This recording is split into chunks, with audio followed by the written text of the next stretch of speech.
Adeshimama mama nyina mu adwo ebroso ese anwumre no ni fa kase ayensa aseso anwumre no ye de esomo ya my God mu nsam de dika ne de editi osamfo asam ena ode asoma yense ye fa somo kasafidie yi de nchoma na de okuno baako trip okuno kasafidie so ha na Ghana kasa ensem a ebedi kase makutini bi enese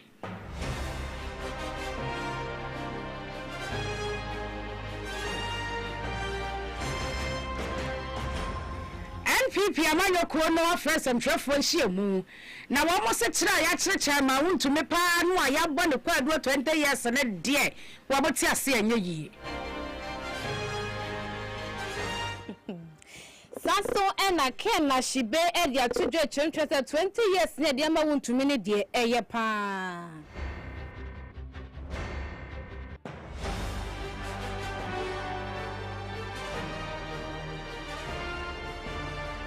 Wode wani chemu ewo efia kwesiminti ma wo mro chi medwani se assembly ni discardo adai Abusia de kaseni beramo ewo ahofumantemo akwanhyiesi ema mrante wa mienu amatina nanom siedo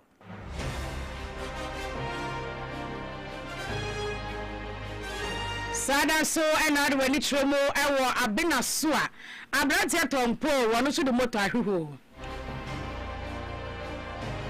na mwani ni Martin Pebu enso edesima hodwa tudwe chemche se wuntumi se de obeye ex convict anaso ogusu akra fi no be 70 we woye kandifu a enye ye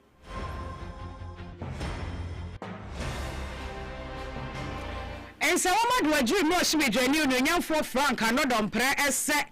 Pan African Parliament no wo mo pekasa too much Yade kaseni be ramo ewo obi man so Uganda amanebo afi ho ba no chemche se nkwadra wo mo kwa excursion atorenchen bi asima nkwadra makoma ko 20 ni nyina kana nan wo matina nanom ensiedo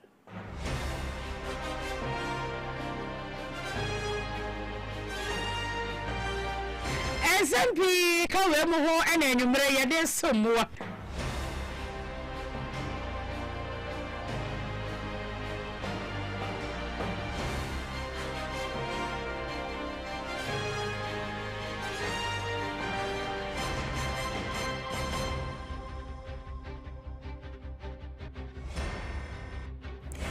The German TV ne ya board dem life and color do PM ewo ho benya eye kase bi ahye asanso etie ewo ho sanso na X no the German 1 modern Ghana ya tro ensem no potoka semu ne ya kurche ede agu ho eno the German radio 91.9 website no the German radio wanyina akwa benya ensem etwagu oma Ghana nkrofon kroso ni nyina akenkan ewo ho na information centers anwumai wo mabia mu amadunko wade ni apadenchira Ghana ni nada enya kase bitie dwenipa ho information center ewo denchampesiem KPK Dr. Momo ewo denchajumem adumbie pue ewo present yase samsi erade kasa ewo barrier anira so ho ewo denchankotim so Richie Barbering Saloon ewo Informa route wale wait and get ewo jakasiemu azeman ewo emisa krom sanso ena I could tell ewo atechemke lord oneno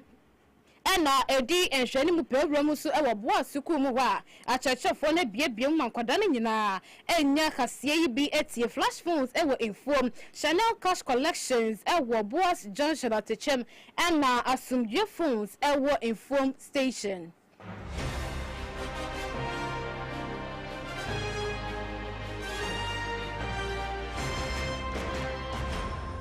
Abuafra wa mo so yasena nyumre bie ene asumdwe phones and accessories then Chairman Bank Limited or we go with you Dog Charcoal Powder Eka Home Ebenezer Unique Ventures Can Cure Decoction Can Abbey Natural Health Clinic your complete healing is our concern Richland Catering Services Samtet Oxford Senior High School Siemens Vital Herbal Mixture and in the capsules again Virgo Target Electricals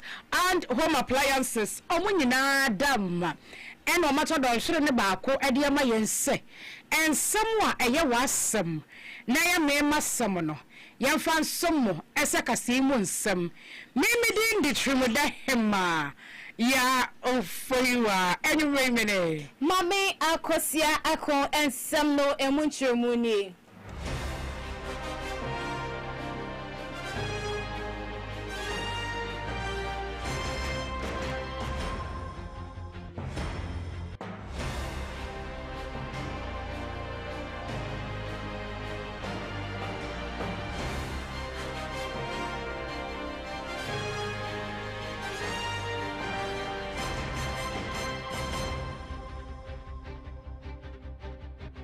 Yeah, 91.9. Fatuo, the Intraman Radio.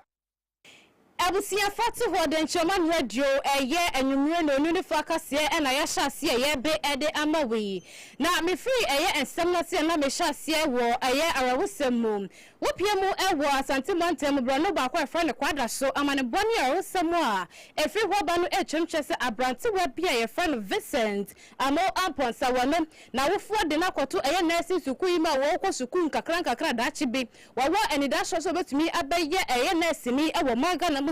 na so me no ka say de fofie entumi anto atama mpempen de Vincent amo amponsa etina nanum esiedo na busuafo echemche se be na sanin na wo mko bie ne puno sa wo wu dadam wo kra be 3 days na busuafo kra nim se wo wu eda ne demo na kwa basa na be posa sem entomu dimi kantenten ko boy ya posifo a wo mo ewo asantimantem amane se de asie ni o wo mo da so de beka be na sesa akwadai wo wu eda ne demo obi amponim se wo mo ba Vincent and etina nanum esiedo eba sana so aposi fonso dimika tempa ebe hwe na mo ba mo do mo saka mu no na okun sa kwa aposi fo sem de yisi atwetwe ne ma ansana yatumi agya emu no ede ama aposi fo no anase abusuafo no na abusuafo no chemchete nyame Saturday ya eye July bo semi de to so edu enwatwi yada ena eye aposifo ja emunyi edman da busuafo so mo fa ne kwahye eye amukrabia na omode abrante kopia mu ewo konfo anochi aban ayresabia eno so ewo asante mantem ho na abusua ne echemche se ekwan ene tebia wo mode hie efa so eti nanan ewo nsie de wo mo dwene ho besi na enya de wo mo tiase wo mo echemche se bra mo kwoto ne se woda wo kagya wo tam na entam wo pagya na wankeka ne ho no na eyade asapo ene yede akekere ne mene afi so mu chemche se wo bi na hye dabo modern pa ewa dam wo kokko abrante no wieye na wo de sapo akekere ne se de ba ye be hu se bia wo no akasa na de sapo aso ayi so wo de akomiti suicide de be ka ne sa esense mu chemche se abrante no kwadam wo na akonya bia na tete butintin bia no wo gina so a obati ya ka se wo de sa ahoma ya na se sapo yi eso no kwa wan prempre wati na nanum ensia do wo mu se yo bi na de wo mu edi agro sense de o ma ya no obaka se ne ono akasa na ahye ne ho akonfo atu nananum ewanse do wo mso mu ogidie ma papa se obi na akuno na wo ku no wie se de be nipa ani ma hunti na odi eye sapai ekekere de kwanti ebe ho ebeka se o wo no akasa na ase ne ho ahoma ebusuafo no so mu njintum de bia da erintu wo musre eye kwada so aposifo mprempren asemu abeka wo mse se eye ehwehwemu ahodo bia sefata no abama na mabofrei enya eye justice ne dem wo mo hwe na wo mo fa engu akwa mu esanse woni de anu ade ye papa na kwan abrantie no afa so ahwe ne kwan de mo dwene wo mo ntiase enu to wo mo sire eye Ghana police afenso IGP ene Ghana mampani so wo mo hwe na atentere ne etumi enya adwuma Emma Vincent amo ampon san prempre wati yanom ewo ensiani Yagusu ejina mu ewo awahose mu ada na we ne de ni tremo ewo abena so eno no ewo brim north abato mpeso so we poye mantamo ewo num na mani efi wo ba etresa ba mu abia ne di samia dodo na afa ne tompo ewo abena so ho num na ne wana so tu afidie tetafo moto yi so bia na ne osiso ewo kwatwi ni wa ba sere saa wona na mu ne na mu na porto obia ewo mpatamo no ba bi eyi ne hwe ho no mu a enam so ema ba mu no ennan ekwo hye saa moto that game bia kyerasa wo hwesem ne tebia mu ne su ne ban no asifa akwakoye na akwakoye ro hwesem ne papa eka wo bi ma aboafo wa nchen bie wonso mo nyame ada motimi gu ayeyi nuwa na wade ne kopie mu awaya resabia ba doctor asema wo kan no kyerese abrante ni pro we pere de kwasem nie ekrom wa be na so wa pa de nya da yesa bia bia betimi age no nti gise ne obomode ade ne ba santimantem mu kasiem na ne obomahwe no ama ne ho eto no na ne nyina mu no mpanyimfo a wo yɛ ntiti di mpanyimfo ne wo mu a ehwe kwan so brabra ne kwan so dwodwumade ho nsam so kasa kyerɛ mu kyerɛ sɛ wo bia wo te fidie teta fo so bia obomode aso bɛhwe ne ho yie emfa ho so de na mantem wa na so de na mu lo kwan so na nanse mrantie no wa aba na ne right de baabie wo timetina de so wa pagya akosoro sɛ ya no de tai ba konam wo time de nantie afiri nkotim so kɔgya amai wo gye de an saa de ne nyina wo ka ho asɛm sɛ munya na da ko patra ebetom saa ra ba wo ba ko pon wo ye ya na ho nyina wa yi awe no de ti oyi enti no madaroma mo ye tubufo mo ntie wate anu bi na ato abrantie ya mpanyimfo ka ho asɛm sɛ wo mamode a na wo hwɛ na ne ho entimentoro na sɛ mpanyimfo etufo na nso no wo bi afa mo ne bra Abusi da so gina mu ewo ka enkwanhya na se afidie tetafo enkwanhya ya mu na wenu supia mu ewo ahafomantem ma brodo bako a ye fra no eye kwame enkran akwanhya bi si ewo ho ma mrantie mienu a mogagina wo mu a wo mu ahoden papa se nko betumi aye adwumaden ansampo na wo bade afia dedo mo mo abefa makwanse de na so endrusa eye abobo ye de akoye o mahwe a emprempremati nananom ensia do na jaba wono som adehye wo eye kwame nkran ho ne din any honorable opoku sabin michael wade amade bone by no chimchese ampa de makan no kretro do mrante wano wo bi nim de mo kwaje ene na bridge bi aye ne foforo so ne nam so ma concrete lifter e mo ni kodi from semprempe de wo mo mre no nyinada eti nananum ensia do eye ora sabin e kyerɛkyerɛ ensanum sei e kyerɛ ensantrofo edin kai metia adofo nyina ensese de okale sa na tie eno ye ni kase pa na to kwame nkramanya na sempa na eman wa afrogin ni ni empre ense munya ne ntie se bridge bi wo mpesu aso a o kwame nkran ebu na bompenifo boy ense ye bompenifo amane no empre mo mu de ose yoyo ma contractor ba pano so wo ye kwan na ye dey ama ye bridge na abu no ene ni amene o ka se contractor ne ba so a ogu covet no se dry kakra no contractor na aye hwebuada ayi nani afiri kwan ne so ena wasa nyu agu ba bi kakra bi a abaye bypass bi disabobo ya bicycle ene motor bi tima ye dey afaso nti na kwa major road a linking from Sankore to Abum to Nakete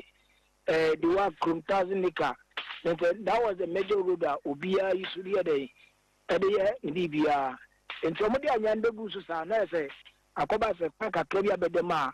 a Bebuama, a Konyabaka Krabit my day, Akoso. Never a contract and Nino. Sa Anyano Igua, Kane, Abu Yasni Fasono. We're done concrete Mr. Baku is in China. Na memwa isu so mu ko kwa ko bibia ba bidi kutabubu ya ko fenia lese abu ya isi free ke fidi o wa mu ji wa mu ba bia enyeyi lese concrete list na lese abubu ya na yede ebum lese ndra kolandi bo concrete list ni man kolani ni nyina ahwere won kwa ndra ewia ana bobe duminu ana kopembe donko baako Abusia wei eye bedwaba wono esom adehye wo kwame nkran eno ewa hafomantam mum ara wosemi ene wabomu kyeremu kama ede achede nchoman kase ne din ede eye opoku sabin michael enye nyina ye nimsem se da bonwura waka nkyinagu na eye yana abukari a wotoso mienu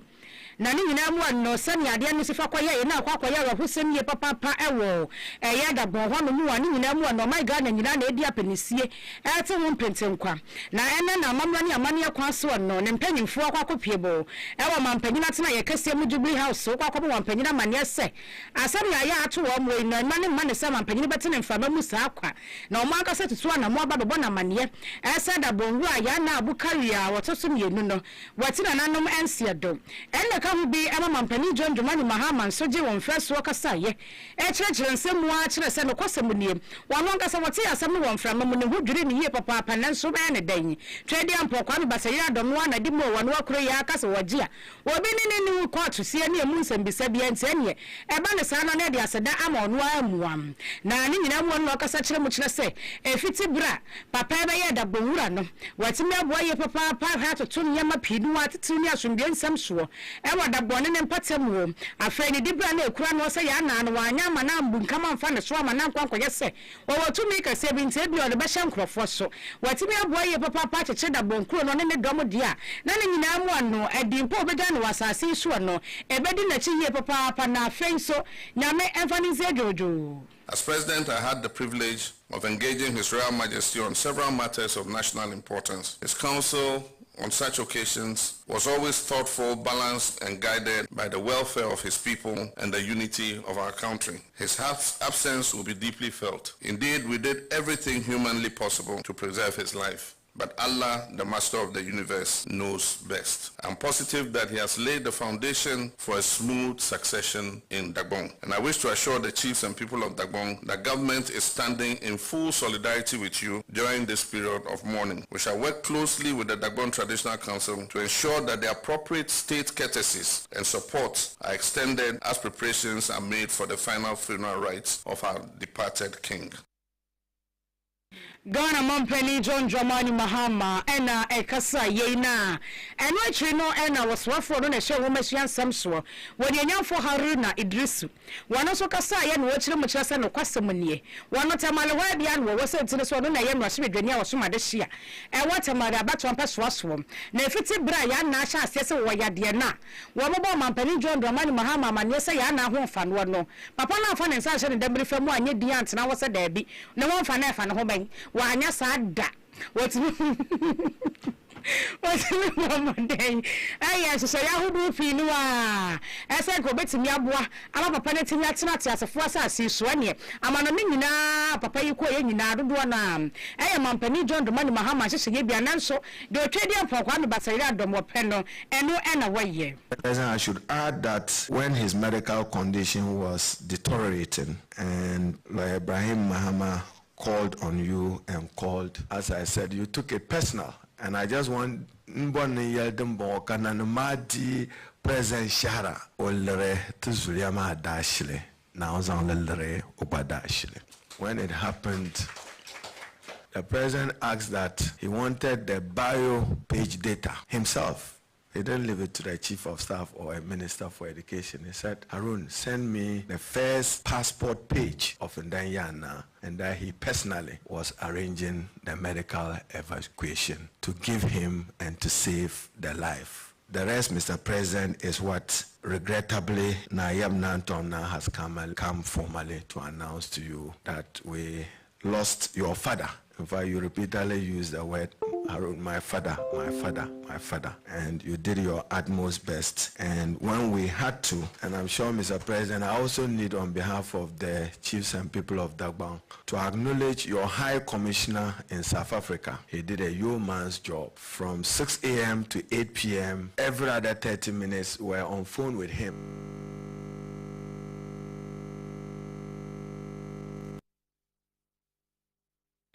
Onipo kasa yi eye onyenyamfo Haruna Idrisu wono hena waye woswafo wo hwe wo masuansam so no no akure ya esanso ye mrahye bedwani a wosoma de hia ewo temale abato empeswa ne so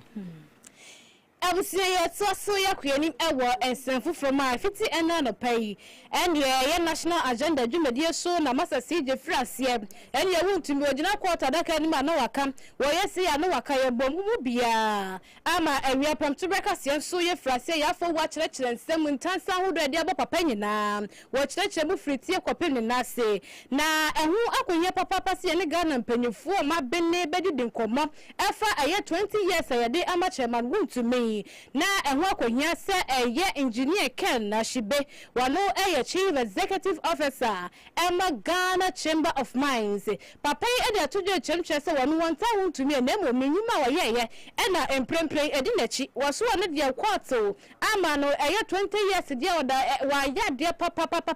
no one who do tum. Say a year, Juma, dear, what the piano, and who Susan swap, and I am play quarto, so I said, Eddie Amani, come. Now, a rat can she be, one no opium or Ghana high, a cow be power, no car in the gamma in a sample or Ghana high, one who should be more to the papa, and she said the papa, one no swear to from a good year sense, I said, so after to move forest and wood run on, and a quarter of heart sitting up. Now, to me, I'm 20 years or so, I want no, what Jenna Baba was soon papa quarter or my jadie. 20 years is good enough. I would wish that all kingpins that are involved in Galamsey, when we arrest them, we should give them the maximum 25 years and then the maximum fine, because the law permits, either a fine or the custodial sentence or both. And because of the enormity of the damage that these kingpins do to us, it is important that we exact the maximum sentence to serve as a deterrent. But again, is it punitive enough? Yes, this is not enough. But the question you ask is that where are the other politically exposed persons who are still malooting and parading corridors of power, who are involved in this illegality? What is happening to those who were named in the Professor Frimpong Boate's report? What has happened to the Attorney General's commissioning of IOCO to investigate 2 of those who are in this current government? There are several MCs, DCs, that mining is happening in the clear sites in their communities where they are not saying anything. Either they are complicit in it or they themselves are incompetent. And so we are hoping that this would serve as an impetus. Interestingly, just today, we were not even apprised our minds that this judgment was going to be given. The media, the Coalition Against Galamsey Ghana, had a press conference where we raised issues like this. Owakena Shibe a chief executive officer Emma Ghana Chamber of Mines or 20 Numpusha. When you are 25. Any, when you're not for Justin from Pong could be our own natural man people, man, your quality much less set. Sir, I tell you when I dear boo a year with young for a banner than to boss Yapucha Maroon to me as well, Concordia, and yet, Madame Shum Ghana buying fish, Makuma Quabuno. As I so day a year a 100,000 penalty. As I to me, 3 one. Asabwe omuji tumu anyenye na enye china asentafo nhye muaya wobwe nwabeka kase ya na ni omufra ya wakasa kire mu kire se asa akamia kwa kwanyesa de omode ya man no enhwani de enti wakasa enhwani ni nyina no eyesem atemmu a omubu ya no wo woni se ya tanchia bi pa ena omagu ade amasa ye raba na dentwo osi akoche ma wontumie efri se abayi ba ye wo so wo ya akogalamse hu ntokwa na ni wo sigalamse anu kwan enkrofo omu bo ne bo ne galamse mu nyina kwa yanka o masa mu nyie enti se yebeke bia sem ye je bia sebo pa dia o maimu yebetira pa yebehwe pa yebehwe wo maimu papa sama ka bi dia ja bi dia na wontumi ne de makwa kwa kire no ade na kwa tumu a maza so ajeli no ade na ka ho de enesem wo se esa na ensan wano de wo ka sesu dia se wo wuru ne se sa eche yi anase dansa ne kwa du ye de aboche bebe jawa wontumi no eye political prisoner sa na obefra wontumi so ya political prisoner fi se onu de amanyo sam ta kire keten amanyo sam atamu pa ene de amman no a wo kwa akotwai na oni nyina mu no asebo betimi de nensese ne bu aka ne se NPP amanyo ko ne nya de ombeyi o mani da e de amache ma wontumi na mpempe ye ka se kura no makwa kofa atamuafo ene wo mu a eye mranimfu akukuda mo pa o mafa se chocho mo nkata sesa ne mamu ahwe na aka bidi amman na hunu se de ade na ye ne de so obebe fie anase ye bete so de amanoa no eni nyina ye mo agigireje nanso mo kesi so de asem omo nyi o mani da emfa ma wontumi hwe cannot be selective. The fight against illegal mining cannot become credible only when it targets political opponents in respect of whom evidence of wrongdoing does not exist, while overlooking allegations involving others, especially from the president's own party. Ladies and gentlemen, we also wish to state that Ghana faces far greater than political persecution At a time when our nation is grappling with growing security threats, the devastating impact of illegal mining on our cocoa farmers and farming communities and the areas owned by farmers, the government's inadequate response to recent flooding across the country, and the increasing menace of terrorism within the sub-region, Ghanaians expect leadership that demonstrates agency, competence, and an unwavering commitment to protecting lives, livelihoods, and national security. No government should attempt to divert public attention from those pressing national concerns through selective prosecutions designed to create the appearance of success. Finally, let me assure all members of the New Patriotic Party and the good people of Ghana that Chairman Wontumi is not alone. There is no justification for the judgment since the judge obviously ignored clear evidence exonerating Wontumi. The New Patriotic Party stands firmly with him. Our legal team has already commenced the necessary steps to challenge his judgment through the appellate process. The NPP considers Wontumi a political prisoner. The NPP considers Wontumi a political prisoner. The NPP as a political party considers Wontumi a political prisoner. Thank you very much. May God bless our homeland, Ghana. God bless you too, Papa. Oh, nipa wakasa ye eyo dunya for Justin Kodia from Paul wano ene twere de man pipi amanyo ko ni tina no monsam kakra waka ye no ene aponi bi ade amamu wayo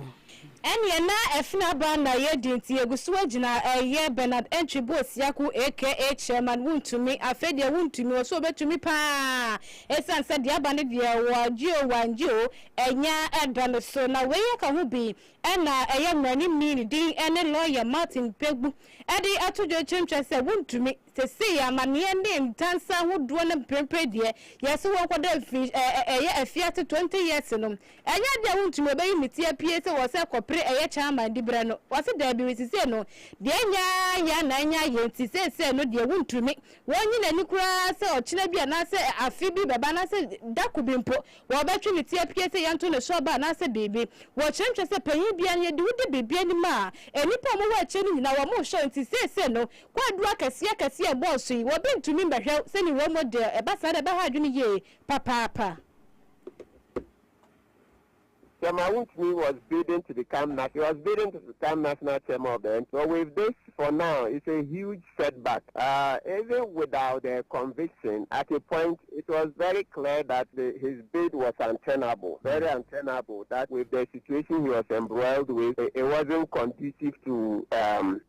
become chairman of the party, because the party would be dogged by the accusations of galamsey. But I don't know how he was managing it. But it was very clear that at a point, it would have just been better that he resigned, because this is not the only case. He has another case, the Exim Bank case, where he has agreed to refund money to the state. So he's not a good example. You see, so when your party chairman is not a good example to society, it's not the best, because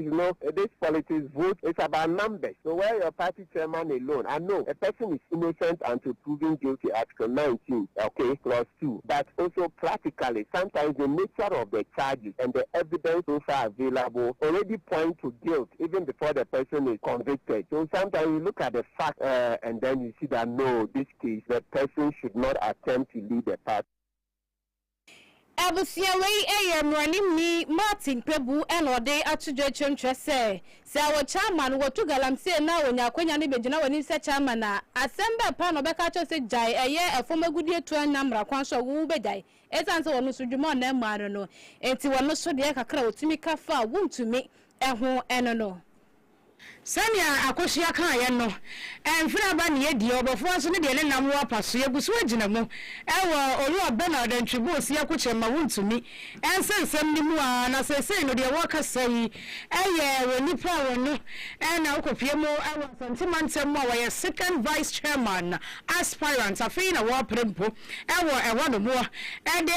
ewo mpipa manyoko nim na ne wono akure ya mprempre no wa ye bosomtwa bato mpaso aso na tetire ni de ma NPP amanyoko no ora adai poku aikens na wasede ho adwiri no wate wa wakasa nyina wase agude ne ho nyina afo na yi nyina moa en wate ho no mo no wasecha sede mu mukura toma wadagire ho wanti ase ni nyina ntansa ne kwa adua ene sentence ayede ama ora bana dantwibo osi akoya kwakwada mu 20 years na wachire mu chire se no kwasem nie wote asem no wo ehwa na wahya se ebobrebrim wo bobrebrim saa na ne yebu nyina aka no kro chese wadwene ho wanti ase frɛ sɛ wonum sɛ wo musa kwadu ade abɔne sɛ wotu fama gude kwan abɔne so de nanso obenyom mana susu mana nyine ho da ese ebeba no 20 years de wo se adai bɔne bɛ na mai na ye nipa kwa no akum no kura nka bɛba saa wo se bright awe ne ayi immigration officer wọ́n sẹ́mu báyẹ̀ wọ́n ma kọ̀kọ́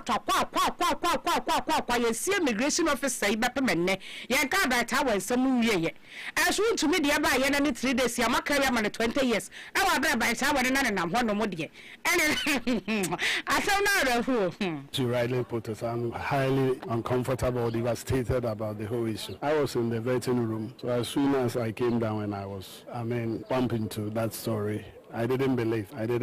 the sentence that I'm hearing. But whatever is it, I have to be cool and then manage my distance. I have to leave, as I told you, to the family house, then to see what actually we have to do. If we have to move into Accra right now, see the lawyers and then ask them what is the next line of action that we have to take. Of course, we will do that. So I'm not all that happy this afternoon. I'm so down and I don't want to even grant any interview. But this is what we have been hit with, so we have to manage it. Called the house right now, and all that I can hear that the background is crying. So I decided to hang up and then make sure just after the lesson, I will just go straight to the house, and then the father is there, the family is they are all around, and I have to be there so that at least. So I want to get the information from the lawyer so that when I get there, then I will be able to speak to them based. Enti asame de ha adwene papa free seche ma wontumi atemmo ne de abantame ba ya nso ama na krokwache nkrofo ama obi ebobrim enye na wotemmuafo ne share 20 years na hu behia papa se de nchoman kase ya beti ye hu egu mbonti so akobusa ye apa denchira east mapa se court de wakani osi chema wontumi enkoda afiase eye mfie bakomako aduonu papa bi wa mo so kira madwene ye papa bi mpo chemcheze ada chema wontumi akum nipa wa no kwa na ye politician ye galam say afem po bi chemcheze na grad hampo muti ni fie so ma na prempre wati fie o enjoy life chema wontumi ada wakum nipa nya obia ni ho nya abone da tia mo de no kotu ntene se mpaso ewu na mo pa ma no ya sra wande onya ya abone nipa bia ni ho afum so ni mo ho na mo nja no na 20 years do ai to aye bone ma wone no na mo afo on the 20 years amode man we da no ode no ya no ko de aye politicians a oye galam say be peace be ko galam say site pay for be breye kwa mpoche na mo ma 20 years na no ode at least 2 years 2 months bi pa mo fa wone no 20 years na no ode na no ntono nyono nkwa na ediska o me ana galam se de se galam se sika de amanfo di bebre galam se so ma di bebre enti munja no abusia wei eye adehyenom bia mu ewo apa dencho dunkwa akrodwem ha sei na yete ye hugu mote so ede mu kwadi nkomo aso ne nkenim se bi beka bi mpo se kwota ya de na so ase obi abra kwa ma wuntumi ubaye nde kwota kasa Anyimeno nimlefu akase na wasegusu awutie ewo denchomo na de okuno baako atwepon kuno kasa fidie so yegusu a yeresa kase no emamwa na yetwo so ne yakoyenim ewo ensemfofro ma ye de ne tremo ewo Fair Wages and Salaries Commission fu akache ye twaniti afro wo FWSC wo mo kase o le wo mo anya de aresrede e de ato akyerɛkyerɛfo nka mo ko baako wo my Ghana hu ase ya ye fra wo mo Ghana National Association of Teachers aye twanitia e fra wo mo nate wo mo sra nate mo se nkotodwe gu fom ensa dansa yam na atefo mo nam no mo tete se wo mo de aba abontene so wo mo ba be ko eye strike ye mo ba be tie atua enya dom be ko sukuru de ba kwa kira de ne no ma kira de kina sente ne se aban bo hye bia wo hye wo mo no wanyamfa ma wo mo condition of service ene enya asem ketua aketua ntu mu nyanam ne niam pi na keka ka ho no wa enya de aban no efi wo mo na ene no kwasam ne se wo mo de sa asem ba ye no mu kire se wo mai ka ho asem aka mu kokobɔ ne ade mu krata atwere ene mu asem twerefo nhye mu wo mamma no enya asem kuma na so ne nyina mu ano aban na bɔ ho ye mfita bi kupa watwe nani de ama wo mo a enya de a wo fi wo mo aban na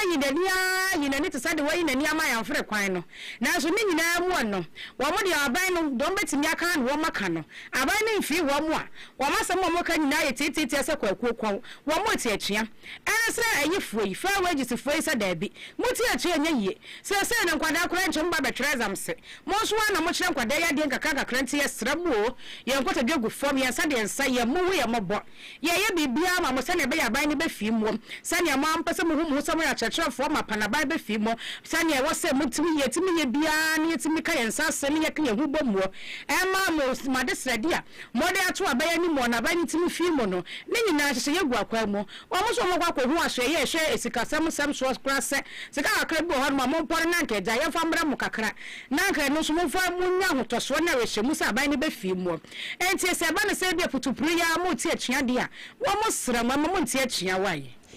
Anya na eye ehumasuafo eye Honorable Haruna Idrisu wakasa ende wo bro kopie mu e wo government accountability series ase wade atudwe echentwe se efiti eye kindergarten mechire KG ekopim eye junior high school eye wo mu curriculum no mo ba be sachare bebre wo mu ento wade atudwe echentwe se ndambe ya duma wukria dai empanyefo mu koye san sachare bebre na wasan kwadane nyoma nyina e baba we pie nani mama bobo hu aso ne fatasi ye frim ne ye fren na de fatasi ye de hyemu eno so na wo motumi e de ahyemu se bani baboa papa ema eye enhumasua ho sem etumi enya ne fafem papa egina ewo oman Ghana mu ha. So I speak to you, one of the most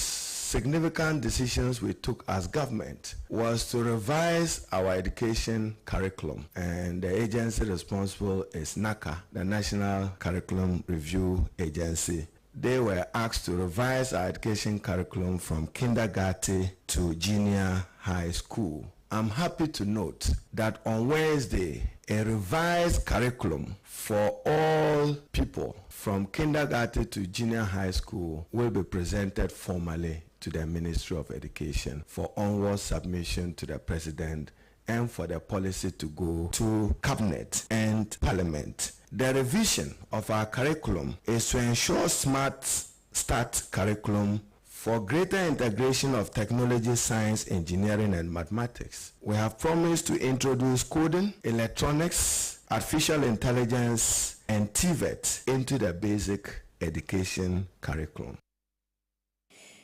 Honorable Haruna Idrisu, Education Minister.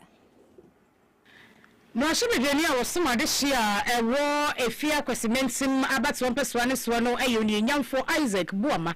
wona na ekase ya nani abrosa krodo mu chire se wona ne mpanyifo akwa akohyiam titiru ene municipal assembly ne mpanyifo ene ne omakwa akohyiam omo hode na mfa omo EKM enti omo kohyiam wona ne omo bu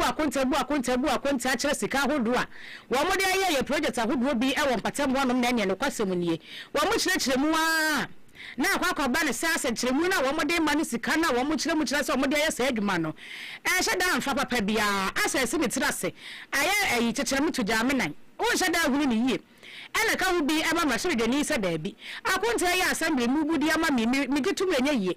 every say sika mo chire me se mo de ahye ne ma hodo pi mu e wa ha se ye no me we sika dudu ama yie any project ahodo ama ye na project ni swa eche sika no na sa project bi ete sa ni mpodi ye nkani kwan se enka sa sika no ene wo se ye yie e wo mo se we ya konta bu edi kan de na nso ka me akwa ye se de mo ka wo asem ni nyina no ayo bisi basam na ni nyina mu ano akasa ya chirechire mu ye say afem bi mienu ne aduonu nsia ya ewo mu no wo mo share da the annual action plan bi to ho no mu a eno no mo share da ma bibia sisi super peped man ne be fa ya afem bi mienu ne aduonu nsia oh my god na ya kwa mabosi kan mu nyina no wo tutu mi de hwe ho toto wo mo de yi ho na akwa ne say bi mo be di kura bra ko mabosi kan ne de a na ni mo pese mo kire sen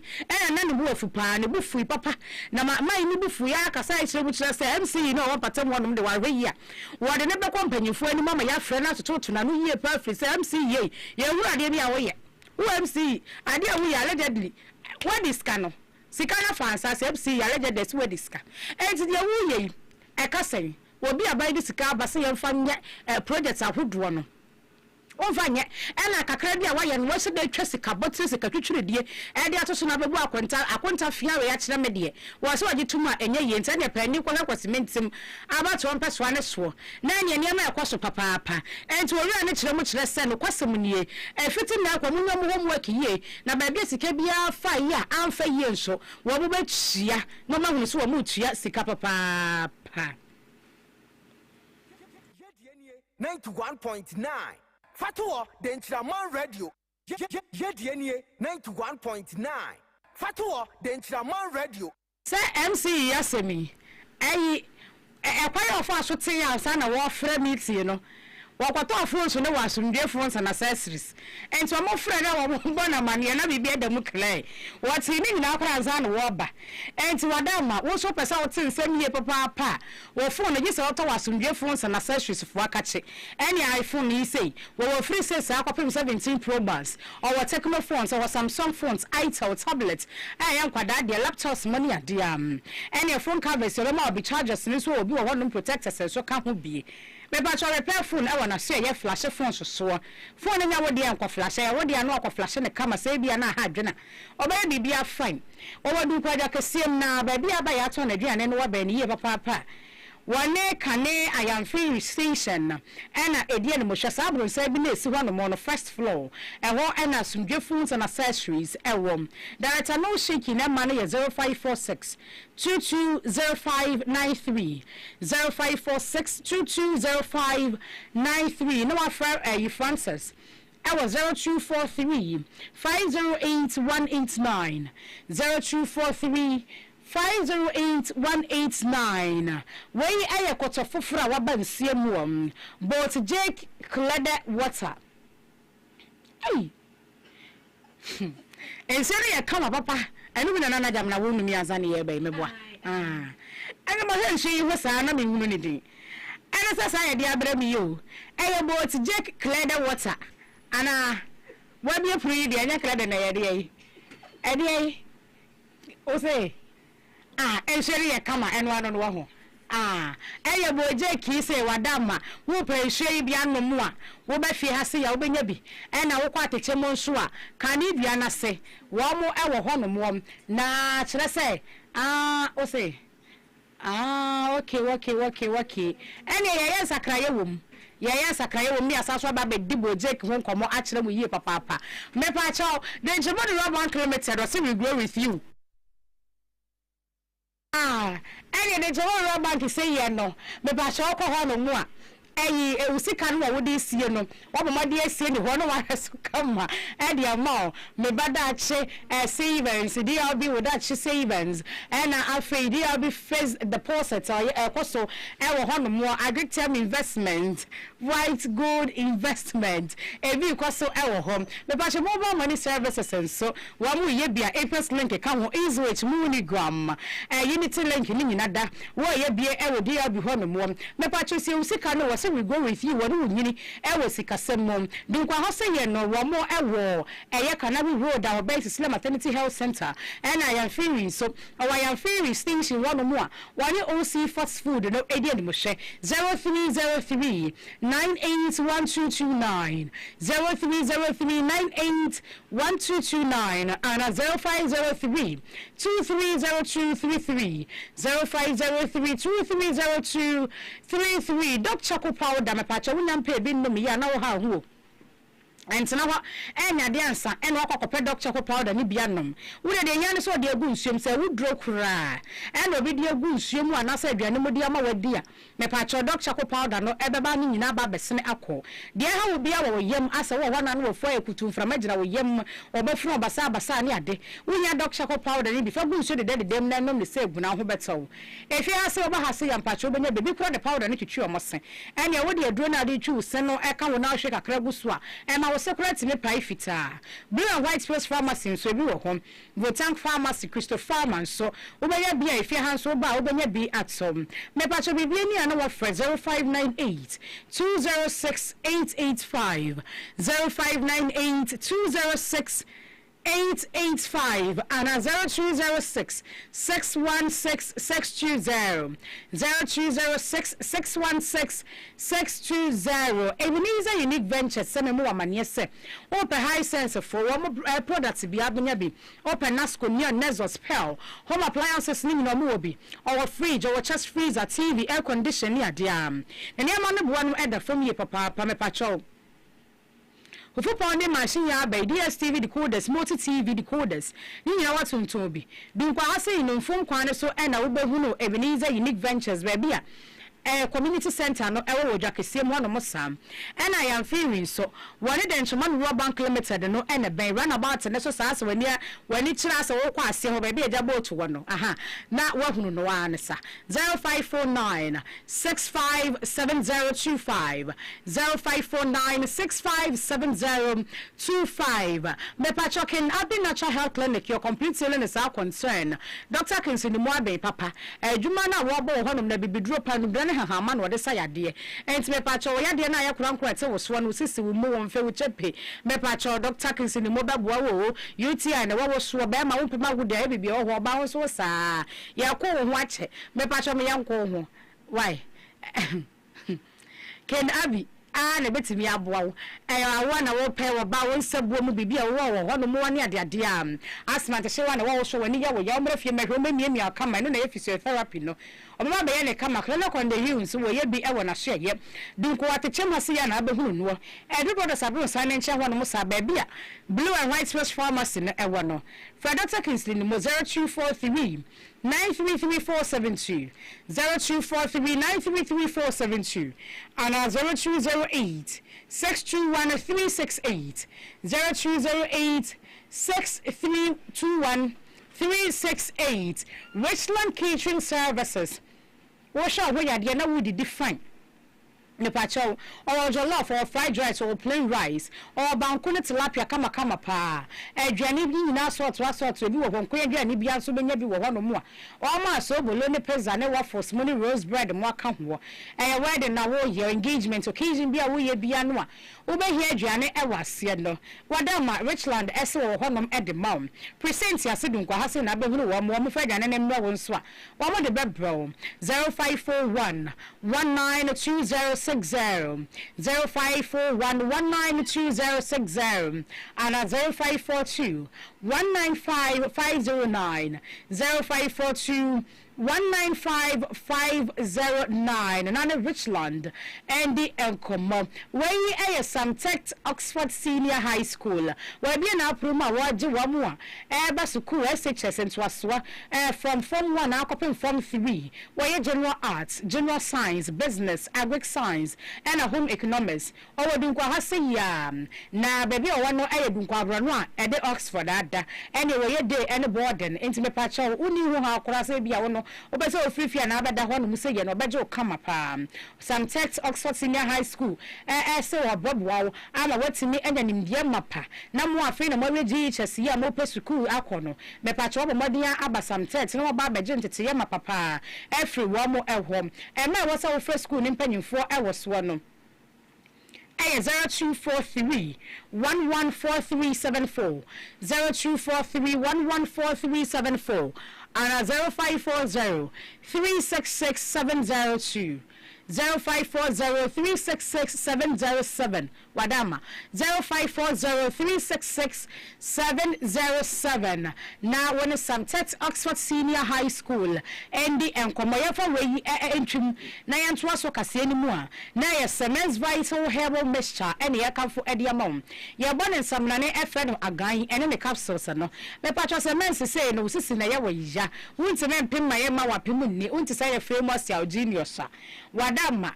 we here Semens Vital Herbal Mixture no ebe wase correct maka ne ye papa ene oto asintine no ene twetwen wose ateka etimika wo say pepepepe sa we here Semens Vital Herbal Mixture yibie na wano no ne kama uni atenka enti de ni wano moda wano mtimkeja woje de yi wo de ene say ye no aya na ase kame akwa yese de bia wo hono mani padua no emu hyehye papa wo hia agan wo benya bia to ewo pharmacy bia e ben wo bia ewo eye wo man Ghana mo na Anastasia Mensa Herbal Shop wo bi wedunkwa hase ya na fani obuache chemist wo bi wedunkwa Traders Cooperative Credit Union nche ho Dr. Passion Herbal ewo dia so ntomu a wo ben J City me pacho bibia ni a na wo 0244 718 557 0244 718 557 and 0241 604 702 0241 604 702 na chese wode mpanyimfoi akasa na yeto akasa ne so ho na yakoyanim ewo ensam foforo ana asa wo wana abeye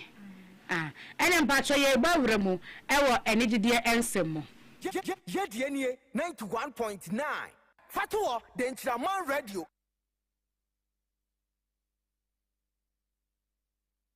Nigeria Cassie, Nature Man Entertainment, and a tire tree.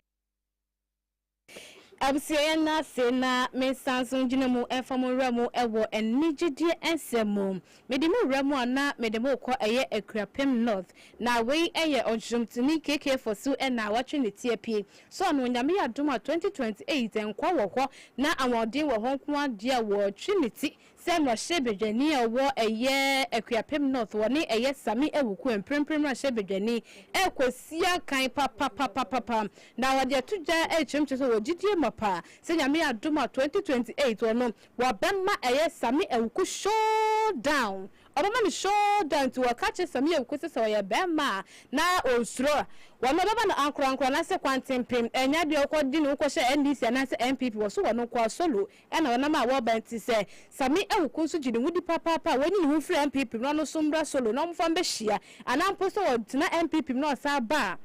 Nina no, what in the best sea can wojiti mapa, so betumi edi eye honorable Sami Ewuku esu enkunim nyamia duma 2028 na de keke fosu enso ede abeto abefontin tafide no so waso wonom 2024 no pono ye na adresa nka wo kosi sa kan no apre eye nwahye bedwa akonya ne so eye wo bimim adechemu asebo konya nkwanhia ewo eye apam wini ba kwantempo no so 2024 ni mu wo baabi ntina ase amana ye mreka kro na se dia wodi wo paanya kopa dumti awode wo ho enti wo se nyame adum 2028 die wane no ebesi akan papa na ebasa no ena eye ora sami ewuku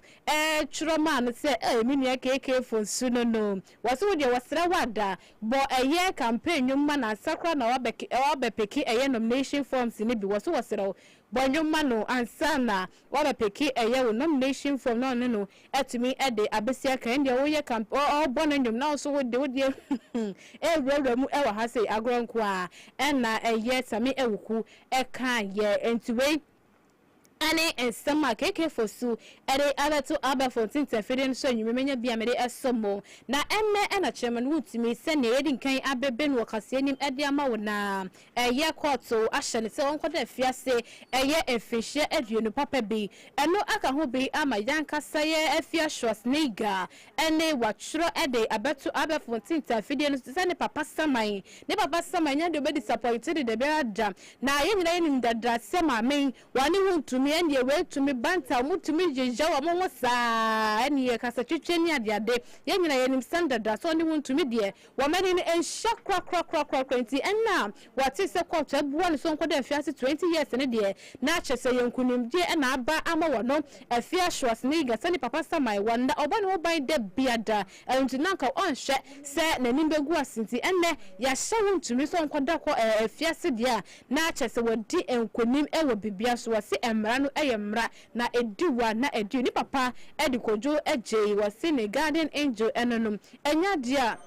wabema na nimegu ase na woka to so se wuntumi no onya hwehwe afempo ena ne kese ebeba wei ene ensema afia shwasneiga wano so ede abeto abefo tinta fidie ne so minyina weso na enigide ensema menya ye no mefa ensi ewa ha famous ya genius aye krado ede ye ramu ewo agudie ensemu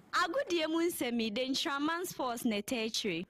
yemo bibia kwaba na yenchecho bibia emfambra kase no so Ntraman radio yenwram ewo kansie mu nsem ne emfam emu nsem akomienu miensa bi enwum emfam ode amehase ewo ye de Ballon d'Or ehon nsem de ba ene se Ballon d'Or release official communique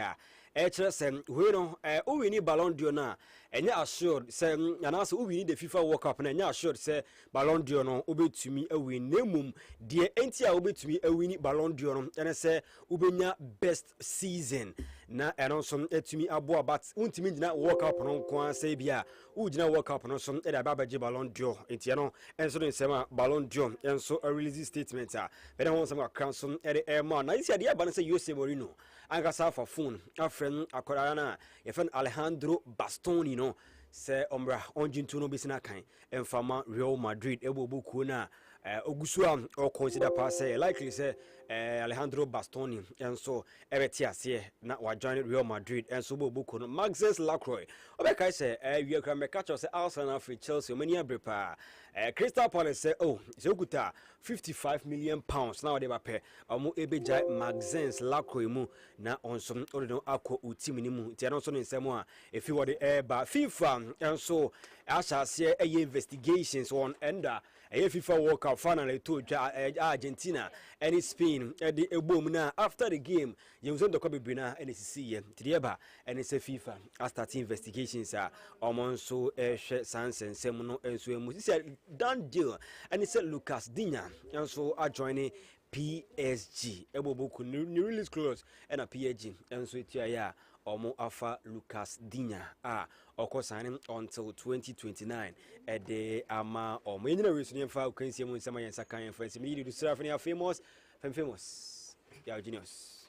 You're famous young genius as a papa say what they call from so na ye be ko ni ya ko ramu ewo amano nsemu no ye de eye boutique cleaner water na e hyase anase ye de ko na we no eye boutique cleaner water wholesale na kire se wa mo no wamo etu nsuo no etom ensuo bi a wo pe bia wo benya bi ato ewo ehwono mo ene brand bi a wo pe bia ensuo dise ensuo na ni asase so ensuo bi a wo pe bia bojekefo ewo honom ede maum na bia ya behunu wamo no eye atechem kanidua na sebe bia wo fa wase kupon ekanom ehwa na bojek ewo we na kwete se a factory ka wamo tu nsuo mu asort so enti me pa chenka bi mu da se nsuo asort odun kwa ha awunya nsuo batu mu de ento wada makobo jake honom na kokogye wo de ema e wasa wo frɛ no 0596 254234 0596 254234 na ono nom endi enkomo na we very good target electricals and home appliances me pacho